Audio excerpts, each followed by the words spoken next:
Hello viewers, আসসালামু আলাইকুম। সবাই কেমন আছেন? আশা করি ভালো আছেন। তো আমি এই জায়গাটায় আছি, এটা হলো ফরিদগঞ্জ উপজেলা, চাঁদপুরে। তো এটা হলো চাঁদপুর লক্ষ্মীপুর হাইওয়ে রাস্তা। তো আমি আজকে লক্ষ্মীপুরে ছিলাম। তো লক্ষ্মীপুর থেকে এখন আমি মাদারীপুর যাব একটা কাজে। তো আপনারা খুব সহজে ঢাকায় না গিয়ে কিভাবে মাদারীপুর যাবেন সেই রাস্তাটাই আজকে আমি দেখাবো। তো যারা চট্টগ্রাম, কক্সবাজার থেকেও যারা মাদারীপুর যাবেন বা আসবেন খুব সহজে, বা বরিশাল, বাগেরহাট, মানে ওই দক্ষিণাঞ্চল থেকে আপনি চট্টগ্রাম, কক্সবাজার আসবেন, তারা এই রাস্তাটা ব্যবহার করবেন। তাতে আপনাদের প্রায় 50 থেকে 60 কিলো বা 100 কিলো মতো রাস্তা কম হবে এবং অনেক সময় বেঁচে যাবে। তো এরকম সুন্দর রাস্তা ধরে চাঁদপুর শহর থেকে 8-9 কিলো গেলেই কিন্তু এই হরিণা ফেরিঘাট। তো আমি হরিণা ফেরিঘাট এসে ফেরি পাই নাই, ফেরি একটু লেট হবে কারণ গাড়ি কম ছিল, এই জন্য ফেরি লেট। তো আমি ভাবলাম যে তাহলে ট্রলারে চলে যাই। ফেরিতে আপনাদের ভাড়া নেবে 120 টাকা বাইক সহ, আর ট্রলারে আমার থেকে 250 টাকা ভাড়া নিয়েছে। কিন্তু আকাশ খুব পরিষ্কার ছিল, এই জন্যই উঠেছিলাম। কিন্তু যখন ট্রলার মাঝখানে আসার পর মেঘনা নদীর সেই উত্তাল ঢেউ শুরু হয়েছে, যেটা প্রায় 8-9 ফিট, একটু ভয়ই পেয়ে গেছিলাম।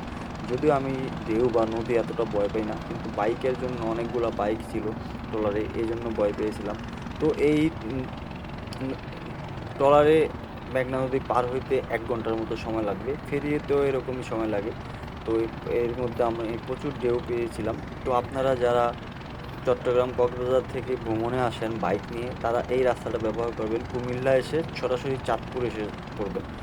আর ঢাকায় ঢোকার দরকার নেই, এত রাস্তা ঘোরার দরকার নেই। আপনারা চাঁদপুর এসে ওইখান থেকে 8-9 কিলো আসলেই হরিণা ফেরিঘাট। তারপরে ফেরি দিয়ে পার হয়ে চলে আসবেন ঈদগাহ ফেরিঘাট, যেটা শরীয়তপুর জেলায় অবস্থিত। ঈদগাহ ফেরিঘাট থেকে আপনারা খুব 1 ঘন্টার মধ্যে মাদারীপুর চলে যেতে পারবেন।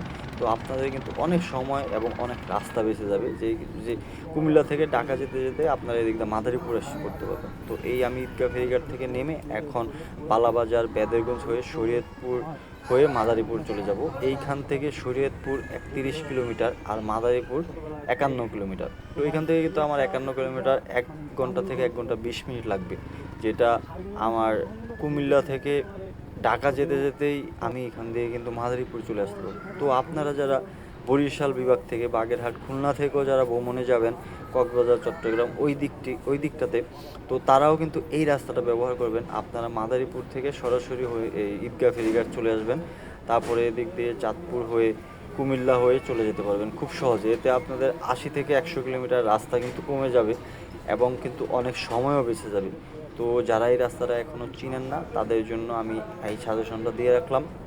আর সাথে সাথে এই রাস্তাটা, ফেরিটা, এই ফিলটাও একটু উপভোগ করলেন, একটা এনাদার রাস্তাও দেখতে পেলেন। তো সবাইকে ধন্যবাদ, যারা যারা ভিডিওটি দেখছেন একটু লাইক কমেন্ট করবেন এবং নতুন নতুন ভিডিও দিব।